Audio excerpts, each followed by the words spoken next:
Nama siapa dari kampus mana? Saya Yuliana Yokotamela, angkatan 2024 dari Universitas Pancasila. Oke. Apa yang ada di benak Anda soal ini? Siapa? Tamaela. Panggilnya siapa? Yoke. Yoke, oke. Yoke, apa yang ada di benak Yoke di sini? Ya. Menurut saya sempat mungkin terpikirkan di benak saya ketika pembahasan segmen pertama mengenai WUS membuat bangga anak-anak muda. Tapi menurut saya pribadi WUS tidak berperan banyak sama anak muda, Mas. Kenapa? Karena yang bisa merasakan WUS hanya orang-orang tertentu dengan kalangan-kalangan tertentu. Sementara untuk WUS itu bagus berada di Asia Tenggara ketiga, Indonesia sekian-sekian. Tapi menurut saya itu mendoktrin anak muda untuk bergaya dengan hutang. Membeli barang branded dan memotong kartu kredit setiap bulannya.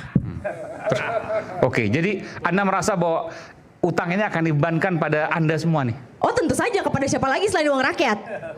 Betul. Anda pernah naik WUS? Saya tidak pernah. Nggak pernah naik WUS? Dan tidak ada benefit untuk itu. Dan tidak apa? Tidak ada benefit saya untuk naik WUS untuk apa? Tidak ada keuntungan? Iya betul. Kan lebih cepat. Saya rasa tidak diperlukan sih. Oke. Kan yang bisa merasakan hanya orang-orang tertentu. Kalau ke Bandung Anda naik apa? Saya naik kendaraan pribadi. Oke. Ya tapi kalau kendaraan pribadi Anda punya. Kalau seandainya yang lain kan belum tentu juga. Oh enggak, kalau saya nggak selalu naik kendaraan pribadi. Saya juga pengguna travel. Travel, lebih murah. 100. Lebih murah, lebih cepat dan juga efisien. Oke. Jadi saya mau sampaikan begini, Anda nggak rela bayar utang 4 triliun setiap bulan plus bunganya 2 triliun, artinya 6 triliun setiap tahun, mohon maaf, untuk WUS ini? Tentu, kenapa harus rela? Betul dong. Sementara Anda tidak pernah menggunakannya. Bukan hanya sekedar tidak pernah menggunakan, tapi banyak rakyat kecil yang tidak punya benefit untuk itu. Oke. Oke, baik. Baik, Mas. Oke. Makasih, Yoke. Luar biasa. Saya respon sedikit aja. Oke, silakan, Bung Suman. Jadi kebanggaan sebagai bangsa itu bukan persoalan kita bisa pakai atau nggak pakai. Tapi 270 juta misalnya rakyat Indonesia, ketika kita punya sesuatu yang tidak dimiliki oleh bangsa lain, itu kebanggaan.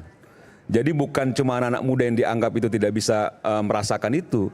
Mungkin hampir mayoritas masyarakat Indonesia tidak merasakan juga. Tapi sebagai bangsa, bahwa kita selama diri kita sebagai warga negara Indonesia, patut juga bangga yang tidak dimiliki juga oleh bangsa lain. Itu soal kebanggaan gitu. Saya lebih berbangga. Jadi tidak linear dengan sesuatu yang misalnya saya tidak bisa merasakan, jadi saya tidak bangga. Enggak Baik, linear. menurut saya lebih berbangga ketika melihat rakyat Indonesia hidup makmur dan terjamin. Ya itu soal lain. Jadi bahwa itu bagian dari apa yang harus dilakukan oleh pemerintah. Baik, jadi ini betul. bukan hanya sekedar soal WUS. Iya betul.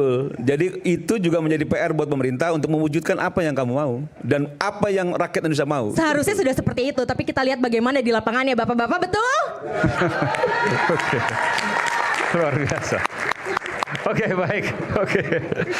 Tapi saya salut sama kamu, Yoke, luar biasa. Oke, setelah sekali menutup ya. Saya. Oke. Kalau kita lihat kebanggaan ini adalah kalau kita bisa bikin sendiri. Kalau kita bisa buat sendiri, itu adalah suatu kebanggaan dan kita bisa ekspor, kita punya teknologi ke luar negeri. Kalau kita hanya import, apalagi kita bilang ini the whole 100% kita import kecuali yang dalam lokal komponennya yaitu lahan dan sebagainya, yaitu sulit kita mendapatkan kebanggaan di situ, apalagi importnya dengan utang yang sedemikian besar. Demikian Bung Aiman. Oke, baik. Oke, Iman. Saya sekalian ingin menyampaikan menutup. sebentar Iman. Saya ingin menyampaikan terakhir bagaimana India dan China melihat situasi dunia. Mereka bilang, saatnya kita berhenti dari neo-imperialism, itu Narendra Modi. China bilang, berhentilah terkolonisasi dalam pemikiran.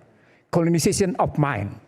Kalau tadi kita menggunakan istilah bangga pada produk kayak gitu, mestinya Cina juga berhenti dong mengkolonisasi pihak lain. Karena Cina sendiri berpikirnya begitu. Seperti juga Narendra Modi menghentikan yang namanya neo-imperialism dan dia lawan.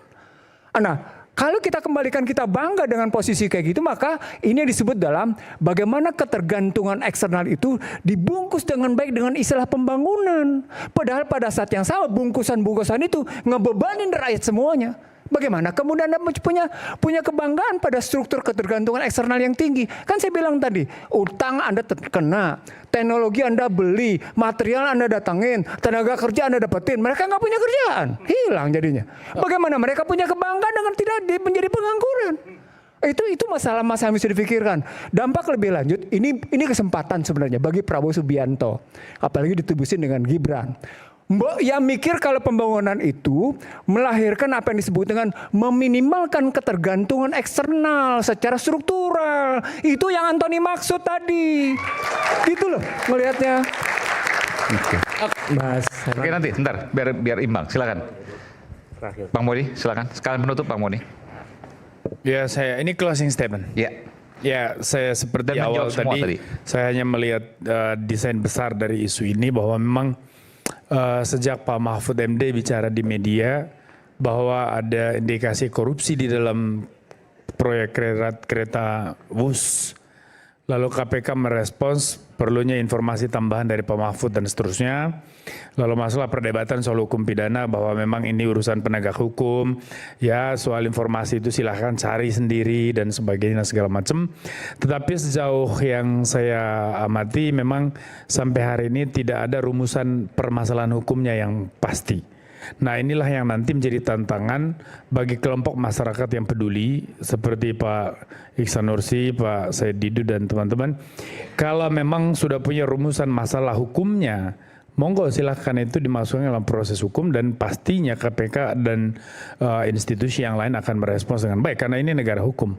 Kita tidak akan pernah membantah itu. Hanya saja kita harus menghindari juga bahwa di dalam merespons isu macam ini sedapat mungkin nuansa tuduhan politik dan sebagainya itu dikurangi, tapi fokus kepada materi hukumnya supaya masyarakat dicerdaskan bukan dikacaukan oleh opini-opini macam ini.